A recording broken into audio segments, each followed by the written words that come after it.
Bismillahirrahmanirrahim. Assalamualaikum warahmatullahi wabarakatuh. Perkenalkan, nama saya Firman Kurnia dari kelas PAI 6B. Di sini saya akan menjawab soal ulangan akhir semester pada mata kuliah Filsafat Pendidikan Islam. Di sini persoalannya ada 7 ya. Yang pertama, bagaimana pandangan Islam tentang modernitas dan bagaimana dampaknya terhadap konseptualisasi pendidikan Islam. Nah, di sini saya jawab yang soal yang pertama dulu. Yang pertama, saya menemukan ada 2 pandangan ya mengenai modernisme ini. Yang pertama, modernisme ini ada yang berpendapat bahwasanya dapat mengancam kepercayaan agama melalui model-model Barat, karena menurut mereka modernisme ini jadi terkesan di dalam agama Islam ini ingin memecahkan Islam tersendiri gitu. Nah, adapun pandangan yang kedua bahwasanya modernisme ini merupakan upaya untuk mengembangkan potensi masyarakat Islam agar tidak tertinggal dari Barat dari segi iptek atau pengembangan teknologinya. Nah, seperti itu. Adapun dampak daripada konsep pendidikan Islam yang salah satunya yaitu agar Islam bisa menjauhkan dari ketertinggalan serta menaikkan martabat keislamannya itu sendiri. Seperti itu.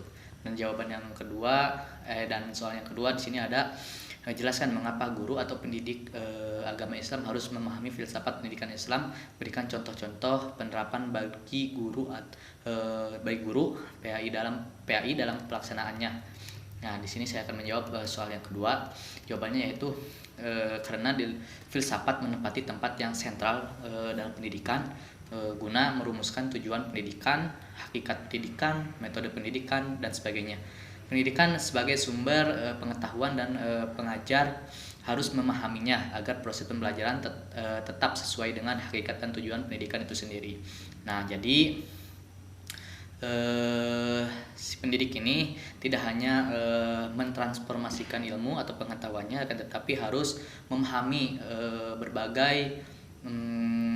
berbagai poin mengenai pendidikan ini sendiri. Yang pertama yaitu tentang tujuan, hakikat, metode, dan lain sebagainya. Sebagai contohnya, ketika di kelas ya, saat guru mengajar, guru harus melaksanakan tugasnya secara maksimal, yaitu agar siswa bisa menjadi manusia yang berilmu, berakhlak, dan beretika baik. Nah, di sini berarti bisa disimpulkan bahwasanya selain daripada mentransformasikan ilmu atau pengetahuannya, si pendidik ini dituntut untuk supaya bisa mengajarkan atau menerapkan akhlak dan etika yang baik kepada muridnya. Di sini ada soal yang ketiga, yaitu sebutkan dasar-dasar pembuatan kurikulum.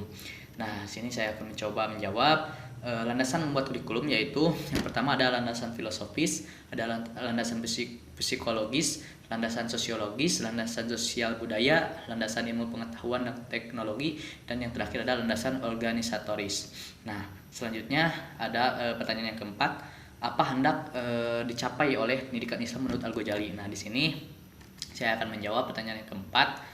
Menurut Al-Ghazali, tujuan pendidikan itu yaitu menghantarkan manusia menjadi lebih dekat kepada Allah Subhanahu wa taala serta mendapatkan sebagian hidup di dunia maupun di akhirat kelak.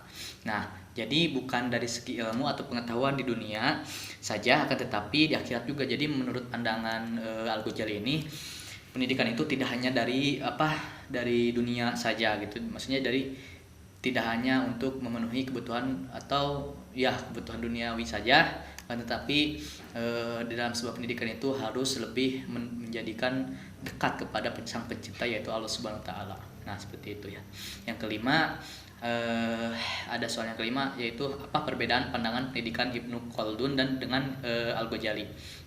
Nah, saya akan mencoba menjawab.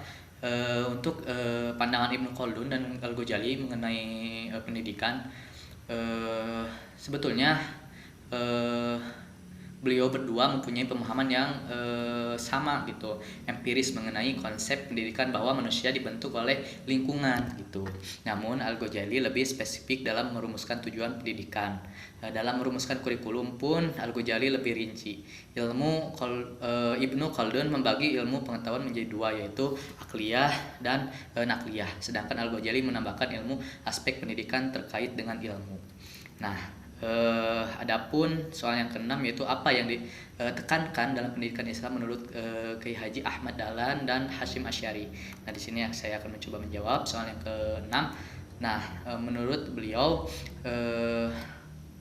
Kiai Haji Ahmad Dahlan ini lebih menekankan pendidikan kepada duniawi. Jadi mencapai keberhasilan di dunia tanpa meninggalkan akhirat. Itu lebih modern menjadi ulama yang tidak ketinggalan zaman, tetap beriman namun dunia juga tidak ditinggalkan. Nah, untuk sementara Kiai Haji Hasyim Asy'ari menekankan pendidikan kepada ukhrawi. Jadi ukhrawi itu mencapai kebahagiaan di akhirat, itu mengenal Allah dengan dekat dengan Allah. Nah, seperti itu ya. Dan selanjutnya saya akan menjawab soal yang terakhir, yang nomor 7, yaitu soalnya apa saja sifat yang mestinya dimiliki oleh peserta didik. Baik, di sini saya akan mencoba menjawab. Soal yang ketujuh, apa sifat yang harus dimiliki oleh peserta didik? Yang pertama, sudah pasti memiliki semangat belajar atau motivasi untuk belajar yang baik. Yang kedua ada istiqomah dan tawakal, dan ketiga ada mempunyai etika atau akhlak yang baik, dan yang keempat tidak sombong serta bisa hidup saling bantu gitu sama temannya atau toleransi juga. Nah, untuk jawabannya seperti itu. Kurang lebihnya mohon maaf. Terima kasih. Wassalamualaikum warahmatullahi wabarakatuh.